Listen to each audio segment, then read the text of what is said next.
G'day everyone. I've just got a couple more macros to show you. These ones are in Microsoft Word this time, and I use these all the time to format my lot closure reports and my Trevor spreadsheet reports, and it saves me a lot of time, especially with these bigger data sets. So I have the same example again. This survey has 112 parcels in total, 16 of those primary parcels, and the rest are secondary parcels. So I'm just going to create the raw reports in 12D the usual way. And I'll start with the lot closure first.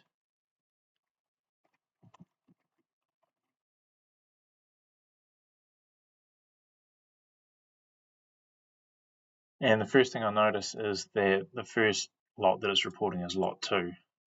So there's probably something wrong with the order here, but we can address that later. So copy all of that, and we can paste it straight into Word. You can change your environment configurations in 12D to port directly to Word documents to save even more time, but this works fine too. So you'll notice that we have 87 pages in total. This is quite a big report. And I'm just going to go up to my add-in, which looks like a Cadastral tab that's permanently in Microsoft Word whenever I open it up. So we'll click over to there and we'll click this button here, which formats our lot closure report.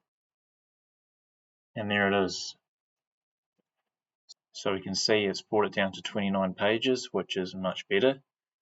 And if we scroll to the top, we can see how it looks now. So it's pretty close. We can still do a few things here. The macro will create a heading line for every lot or area name, which means that it pops up nicely in this navigation pane on the left here. And here we can see that the order of things was not quite right, so that's just because my blocks weren't in the correct order. But it's not a big deal here because I can just click and drag these into the correct locations.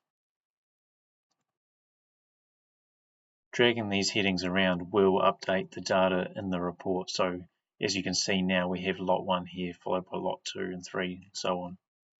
Another thing the macro does is that for every primary parcel, it will create this line here with the ellipsoidal area as a secondary header. So over here, we can expand all of these headings, and it gives us a nice summary of all of the ellipsoidal areas for each lot. And it won't do it for any of the easement parcels because they're not especially relevant. But this is quite an effective summary for doing checks, checking that the primary parcel areas on the front page of your record of survey title plan are correct, and also check that all the rounding is correct. From here, I would collapse these and then cycle through, checking that each misclosure is acceptable. Then once I've done that, all I would do is add some page numbers and change my heading to reflect the DP number, and then export it as a PDF or TIFF file, and we're done. So this is helpful when you have a data set that has many parcels, and I'm sure we've all done it where we've thought that we've finished making changes and we've produced a lot closure report and we've gone through and formatted it very nicely and very carefully just to make a few changes afterwards, and then going back and having to do the whole thing again. So with the Trevor sheets, the same process applies. We will go back to 12D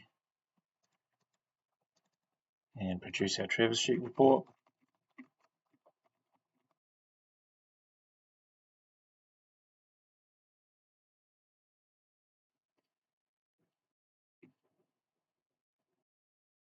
And we can paste this into Word again. So with my Trevor sheets, I have a template that I use.